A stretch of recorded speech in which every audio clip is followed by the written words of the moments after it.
feel you made changes but didn't have the desired effect?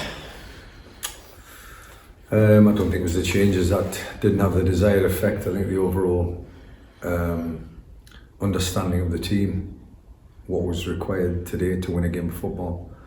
No matter where you are in the league, doesn't matter who you're playing against, there's a certain way of playing football, and there's a certain way of wearing the shirt, and the players out there today wore the shirt with no pride whatsoever, no ambition to try and win the game. It looked like they were going through the motions, and that is a representation of me.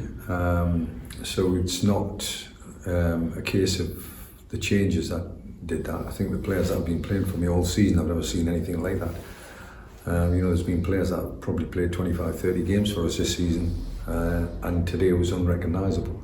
Something going on in the change room, I don't know what it is. I'd love for them to come up to the Ray Mercer suite and for them to see my family and represent me today. It's almost like they didn't want me at the football club. They played that way. That's the only way I can describe the performances that they played for to get me out of the football club. If that's the case, I'd love for one of them to just step up here and talk in front of the cameras and just say them words, because it would put me through a lot of, I'm wasting my time. I'm wasting my time trying to motivate a group of players if they want me out of the club, and that's the way they represented me today. Have you put that to them? Have you put that to them after the game? No. They've made my life a misery, and consequently because of that I might as well make theirs a misery. We're in tomorrow, we've got preparation for a game on Tuesday. I'll stay at the helm as long as the chairman wants me here, because it's the chairman that employs me. But the way the players represented Kidderminster Harriers today was just really not good enough for themselves. Not just for the football club. I don't see how you can train the way you train and then play the way we played today. It's almost like they're imposters, And if that's the case, then go and do another job, go and do something else. I try to educate them. I try to give them everything with regards to the professional side of the game, as I know for nearly 2,000 games as a player, coach and a manager. But that today, and I've been sacked before, don't get me wrong, but I've never seen such a wayward, lackluster, no direction kind of representation of Phil Brown. And I want to apologise to everybody that came to the game. There might have been 2,500 at the game. And before the match, I really felt up for the game. I felt as if the players were up for the game. But the way they showed up today it's not acceptable. It's not acceptable to play football in that manner. It doesn't matter who you're playing for, and it doesn't matter what level you're playing. But if you're getting paid good money and people are putting bums on seats to come and watch you play, because we've been decent this year. We've been really decent this year. But a lot of the players that aren't in the team now because of injuries, etc., are probably the sole key factors. Maybe with the exception of Ashley Hemmings, and who's now nearly got 20 goals this season, and to play in a team the way he's played for Kidderminster Harriers, it's nothing short of brilliance. He's actually lifted the club almost single-handedly. Leaving Amari Morgan-Smith out today was such a big decision for me, because he represents the club so well, and wears that shirt with the kind of pride that I want players to wear it. And sometimes you accept what he is, but he takes so many hits for players, he takes so many knocks for players, he takes so many bangs on the head, if you like, and physicality from the opposition, because they identify him as Amari Morgan-Smith, who's played at this level and did well for every club that he's played for.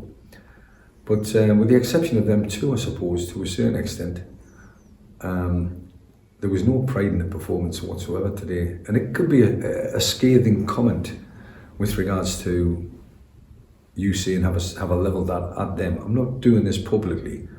I will level this at the players tomorrow morning, first thing.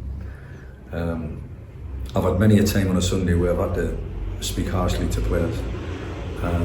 But at the end of the day, it's almost like you have to punish them, It's almost like they're being naughty schoolboys, and that's the reason why I'm bringing them in. I'm bringing them in to educate them as best I possibly can until I'm told otherwise.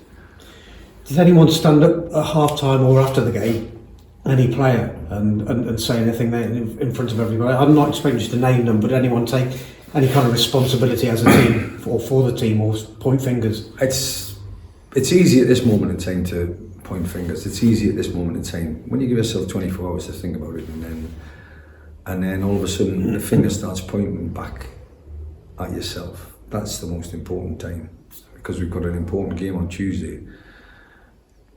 And what we've done so far in 32 games is more or less wasted our time, because if that's the kind of level of performance we're going to get between now and the end of the season, then I'll guarantee you this place will be empty, because I wouldn't come and watch it. I wouldn't pay good money to see that.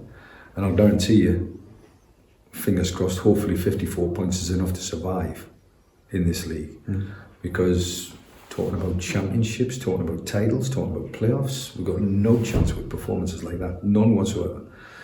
And I can't be any more scathing of not individual, I'm talking about myself now. I represent this team, and that kind of performance is just totally unacceptable. And as I say, if I could go into every pub and club and home in Kidderminster and say sorry to each individual that came here paying good money to see that, I would do. And what do you do before Tuesday? Kings Lynn, big game. Well, you look for a reaction. That's what you do as a manager. You've tried to press a reset button and try to make a couple of changes. And it's clear to me from today onwards that I'll never rest Amari Morgan-Smith. You'd have to dig a hole in the ground and put him in there before he doesn't want to get up and fight. And that for me just wasn't a representation of me. I made that as an example. I could have brought Amari on at half time for sure. But individuals in that change room have to recognise that level of commitment, purely commitment, not ability, nothing to do with ability, purely commitment. That level of commitment from an individual is the example to everybody. And if you don't step up to the plate with him, then you're not playing in the same team as him. So he's the first on the team sheet for sure. Ashley Hemmings probably goes alongside that. But I've said that about Ash Hemmings since day one, 6 weeks of pre-season. Ashley Hemmings turned up with a body that meant business, a mindset that meant business, set an example. And again, it's no coincidence that he's in the mode that he's in, and got us a little foothold in the game, just a little foothold in the game. But what happens? First defensive mistake, second defensive mistake, Christian Dibbles had to make a save, and then Paul Downing gives the ball away and gifts a goal on the plate to a leading goal scorer. You expect him to miss it a second time, he's got no chance. It's just unacceptable. I really couldn't go home, and I'm finding it difficult to go home tonight to face my family because I've let them down. My second family is Kidderminster Harriers now, and I've let them down. So I'm really finding it difficult to speak to you without being scathing of my performance today, because the team represents me, and we were embarrassing today. Embarrassing. And just finally, have you been involved with a team before that's had such a drop-off of where you were when you went at Hereford to where you were today? You could say Hereford was a high.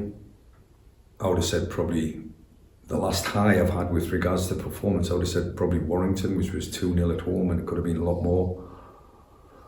The drop-off is probably post-Cup game, post-Sutton, because Sutton was a good performance, there's no doubt about it. But Darlington came here with a game plan and upset us. I think the equalising goal against Oxford, where we scored and could have gone 2 and could have gone 3, but we said that so many times this year. The equalising goal against Oxford sort of has took the wind out of our sails. But if you're a professional footballer, which we are, doesn't matter what level, if you're a professional footballer, an equalising goal against Oxford, there's certain ways you can address that. You can dust yourself and get on with the next game. But you don't think that's going to be the case week in and week out, that teams are going to equalise. Well, if you believe that, it will happen. You've got to be able to dust yourself down and get to the next wave, and the next wave that comes is the next game. Today, having been beaten, and we can all hide behind a red card. We can all hide behind that. You know, I think, if truth be known, we were honest about our appraisal of Riley, and I thought he represented himself in a good way today, coming off the bench and replacing Jim Kellerman. who again, another one that's injured. It's almost like we're getting to a stage where it's too much. It's just too much for them.